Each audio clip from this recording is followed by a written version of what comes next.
Make every night a wonderful journey, no matter where you are. Good night, sweet dreams. The first story, The Man in a Suit. O.C. drawing.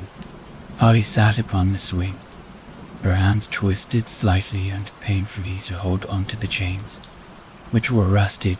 They were burning her flesh from the way she held so tightly, as if she could fall, though she wasn't moving. The stars in her eyes, reflected off her irises, were as bright as ever in the sky.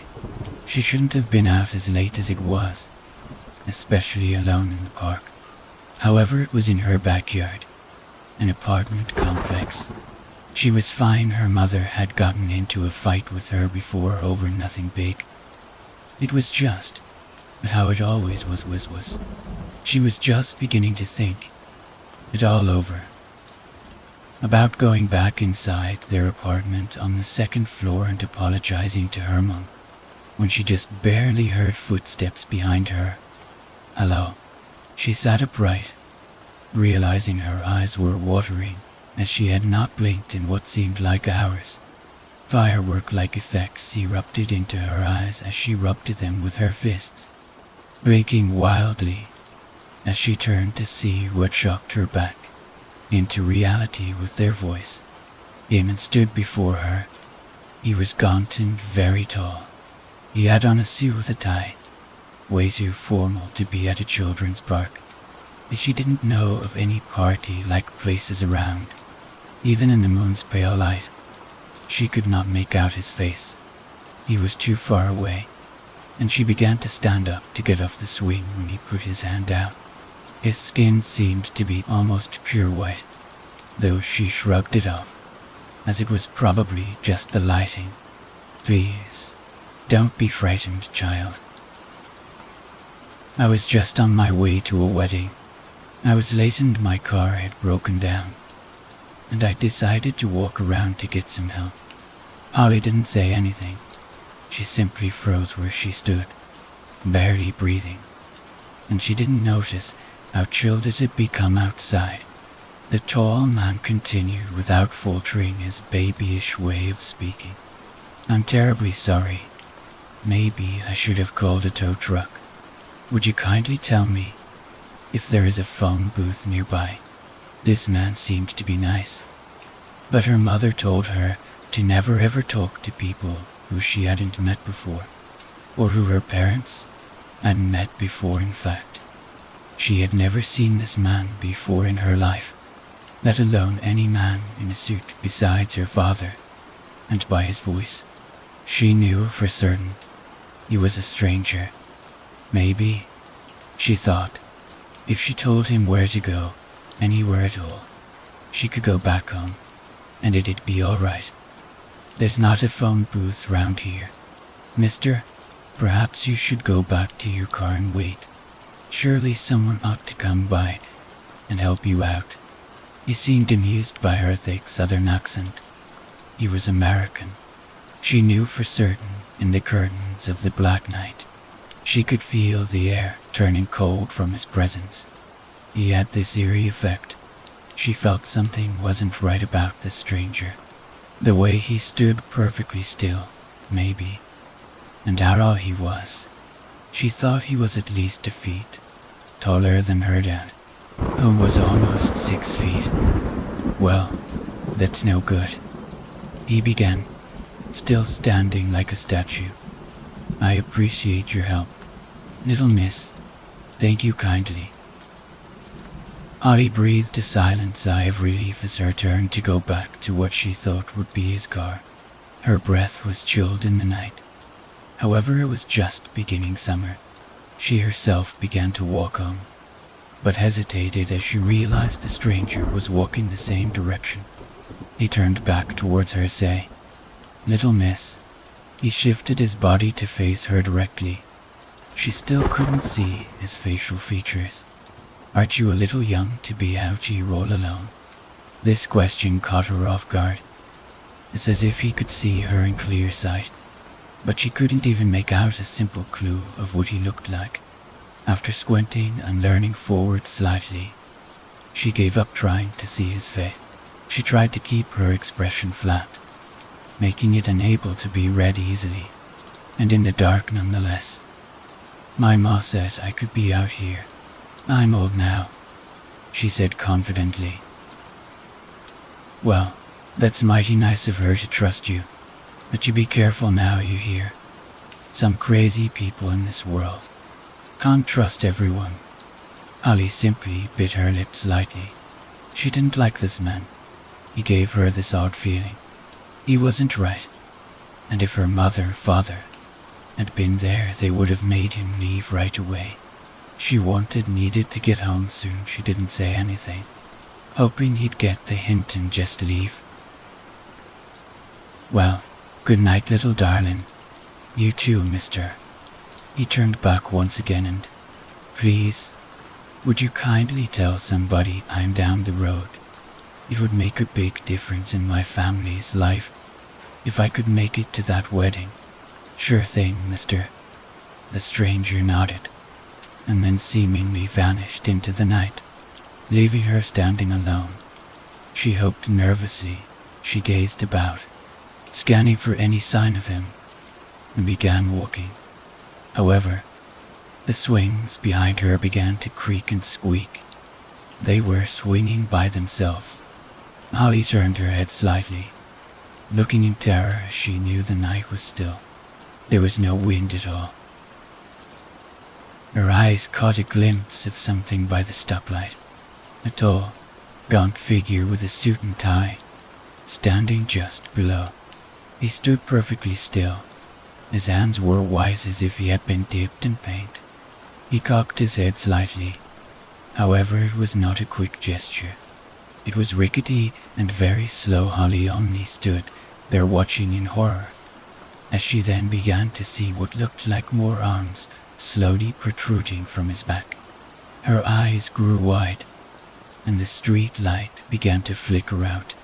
The longer it went on, the darker the street seemed to grow, being swallowed by darkness, until the lamp sparked back to life. But the man was gone.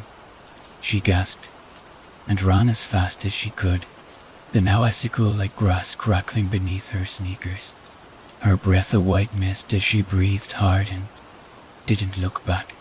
She reached her apartment after tripping on the stairs and scraping her knee, slamming the door shut behind her, after her mother let her in as she had been hitting the door with her tiny fists, screaming bloody murder, her voice scratching as if her vocal cords had been scraped down with sandpaper. The figure, he looked like the man in the suit, with the broke-down cars. He knew why she didn't like him. What gave her the creeps? She knew why. She couldn't make out his facial features at all before. However, he could see her clearly, though she would never know how he could have seen her, for the man had no face. The second story. Portal playtime. The figure stood about 5 inches high and craggy. Angular legs balanced might be a better word. I gently rotated the clay base, marveling at the craftsmanship in their 8 delicate limbs. One brightly painted, I winked frozen at the other. Dev, they're incredible. I breathed. How long did you spend on these? She beamed. Well, you remember I told you the arms kept breaking. Sculpey's great, but it can't support too much. But yeah, do you like it? It's the best sort of not really Hanukkah gift I've ever gotten. The spindly robots bear hugged on my dining room table. Their construction had started at the beginning of autumn, when Devon and I spent several weeks browbeating each other through a popular physics game. Maybe you've recognized it. I'll try to explain. As a reanimated pair of high-tech rush dummies, the players cooperate to solve puzzles at the behest of the sentient testing facility. Over the course of the game, the wire and metal characters establish a very scientific bond of friendship. I hadn't been at home in months, but the internet afforded a wonderful playground. Of course, we weren't especially productive, and a kid a pop gun and you're asking him to use it. We solved most levels only after a handful of pranks, Switcher OS and mercy killings that reduced one or both robots to smoking scrap. But that was half the fun, doing things that unfeeling machines never would, like hugging. I examined the sculptures closely, unable to get enough. Atlas, the stock, I airbought, squeezed the bird-like Peabody with an expression of warm glee in his big blue eye. She fielded him awkwardly. Look, it's a picture of me at prom. Peabody's monocular face blinked wide open in surprise. In the center of her eye, past the bright orange ring that made up the iris, I noticed a pin-sized hole. The thought occurred to ask about it even in game. The robots had pupils but paused. Nobody was about to look this gift horse in the mouth. I lifted the base with perfect care, shielding it from any stray gusts of probability that might send Devon's work crashing to the floor, and gave them a living room view atop my mother's piano. You should do this for a living. Just then my name rang out from the kitchen. I thanked her again and went off to help mash potatoes for the big Nant in Immuninetten holiday family dinner. Wait, is there anything I can do? She bounced up and followed me into the good-smelling fray. The rest of the evening was filled with shouted stories and clinking forks. Eventually excuses were made, goodbyes were said, and guests made their graceful exits. Devon left too, having extracted a promise to talk the next day. Then I was all alone. The house was quiet. I gave no more thought or play to the wonderful little gift. It just sat on its perch silently observing with inert, glassy eyes. Sleep came easily, like I said. It had been a long time since I enjoyed the comfort of my own bed. The comforter fell over me like a living embrace and lulled me dreamily unconscious in seconds. At some point, the light began to prick at my eyelids. It was only mildly annoying at first, and I dragged a hand up to shut out the glare. After a moment, it clicked off gratefully. I snuggled deeper into the covers. The light snapped back on stronger this time. I squeezed my eyes shut, but it burned an angry white circle past them. I tugged the blankets over my head, but something bit at my neck and jerked them away. It was like every time you've overslept to find the sun blazing in through your open window, and someone telling you to please wake up. The tiredness vanished. Irritation set in instead. I stopped fighting and rubbed the sleep away. I don't exactly know what time all this happened. It must have been past midnight, several hours after going to bed, because when I opened my eyes, they were too bleary and unfocused to make out the numbers on the clock. All I could see was a glowing blue orb staring back at me. A tight gasp escaped my throat, blowing back something made of black metal and gleaming white plates. It emitted a surprised burst of insect. ILE clicks before scrambling to its feet. Impossibly, Atlas's single blue eye swiveled angrily. I hardly felt the strain in my neck as I watched, totally dumbfounded. He jabbered in jest. I quoted wildly every other word he punctuated with a stump to my chest. They felt like taps. His limbs came alive, energized, as if he had jumped from the game model into the physical world. Devon's handmade version was good. Better than good, but this was impossible. I tried to grab him, to extinguish this incredibly weird dream somehow. But everything felt slow and floaty. My body hardly twitched. From my blind spot, jerky steps pattered off my shoulder. Peripherally, I caught something that looked like an elongated egg. Suddenly Peabody swung into hazy focus. She began to answer the other robot in the same complicated electric patois. Peabody's eye flashed red in the darkness. The center wasn't empty anymore. It extruded a long silver needle that just began to retract, dripping something clear and viscous. My neck throbbed with this dull panic. I realized why I couldn't move. There was nothing to do but breathe and go slowly crazy with absurdly human caution. Atlas tiptoed experimentally towards my face. He prodded my nose with stumpy white grippers, then immediately leapt back and scrambled behind Peabody. It would almost have been cute if my skin wasn't already deadening to feeling. The little spherical bot seemed surprised. His ocular panels narrowed in an expression of mad glee, and he began to hop up and down on my collarbone, shrieking triumphantly. Peabody yelped and skipped in a circle. A victory dance. This was just two. Eventually they tired of gloating and high-fiving and retreated to my sternum, careful not to capsize on the rise and fall of my breathing. The miniature things looked at each other and shrugged. What now? The gesture seemed to say. Then Peabody got an idea. It sounds ridiculous to say that of a machine one I still half believed was an extremely vivid dream combined with ordinary sleep paralysis. But her train of thought was uncannily recognizable. The shiny ellipsoid that made up her core jumped a little. She shot a wide-eyed look to the squishy giant on the bed, to me, then to Atlas. Back and forth he scratched his round metallic noggin, perplexed, as the taller bot lipped him up and down. Suddenly her limbs shot out and grabbed Atlas. Buddy, she turned him over and around, ignoring his flailing. He was a perfect sphere about the size of a ping-pong ball. She nodded, satisfied, and set him down dazed and confused before jogging up to my face. Her orange bulb closed smugly. Watch and learn, it proclaimed.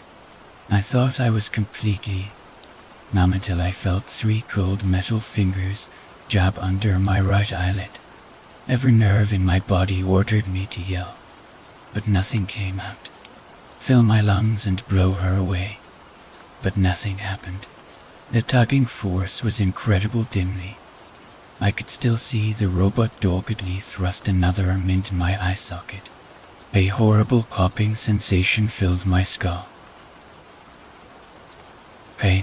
Pain, sick, lunging pain. My gorge rose. But what cried out even deeper was the fulfillment of a primal fear. The lizard brain, howling at the loss of a working organ. There was nothing I could do but scream inwardly. One final wrench, and Peabody lurched backward. In her arms was a bloody white ball. My severed optic nerve dangled out behind it like a tail. I tried to weep and I've succeeded. My right eyelid collapsed into the bleeding hole. Useless. The few tears almost completely nullified my remaining vision, but I thought I could see Peabody hand her prize to Atlas. Incredulous, he hugged it. There wasn't even enough energy in me to moan anymore. Broken and ruined, something in my head felt horribly swollen. All I could do was listen to my own paralyzed, sobbing breaths, and watch the disgusting little creations play with their new friend, tossing it between one another, trying to bounce it off the bedspread. But a weird and unexpected transformation took place before my eye. Their grabs got faster, more aggressive. Each one got less time to play.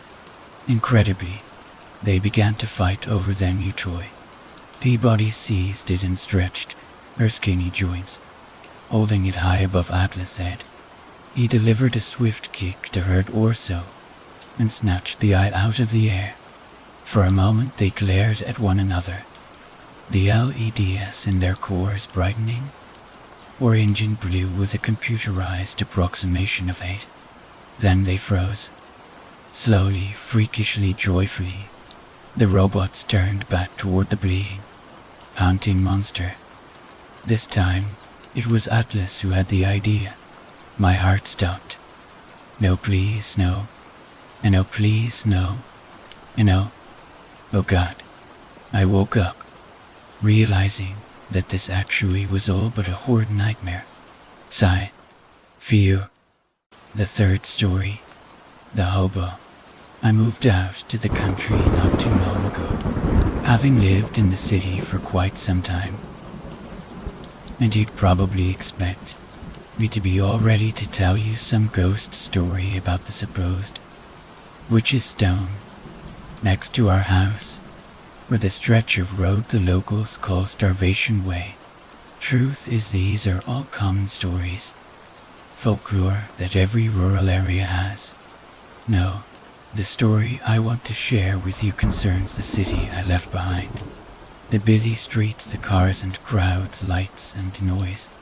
This is where my story began. You would hardly expect the paranormal to enter your life when you were walking down a busy high street, with several tourists shoving past you at high speed and an overzealous charity worker trying to stop you with offers to help the poor and needy. The local McDonald's was packed as usual, and just outside the door stood an all too familiar sight on the crowded city streets. A drunken man wearing a cap and shaking his plastic cup while mumbling, "Spare change." I didn't pay the man much notice as I went on my business. Beggars were common and was in a hurry. The others in the crowd did the same, as the drunken man just stood and shook his plastic cup and continued mumbling. I kept walking along until the busy high street ended and moved to a quieter area, by no means deserted.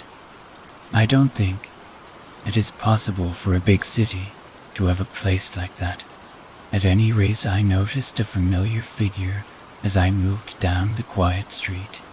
The sound of a familiar mumbling and the shaking of a plastic cup. "Spare change?" I gave the man a glance, as if to assure myself I wasn't seeing things. As I did so, his eyes momentarily locked with mine. They seemed dead to the world, but I quickly shook it off. Ignoring the shiver that ran down my spine, I decided the best thing to do was keep moving. I was too old to believe in ghost stories, and even if it was strange, the man didn't seem to be doing any harm. I felt my heart begin to beat faster as an unexplainable feeling of dread began to come over me as I hurried down the street, the crowd seeming to slow down. As my mind raced, the more I tried to stay calm, the more I could feel myself being drawn into a panic. I found it hard to contain myself, my knees becoming shaky as I kept getting a horrible feeling of something following me.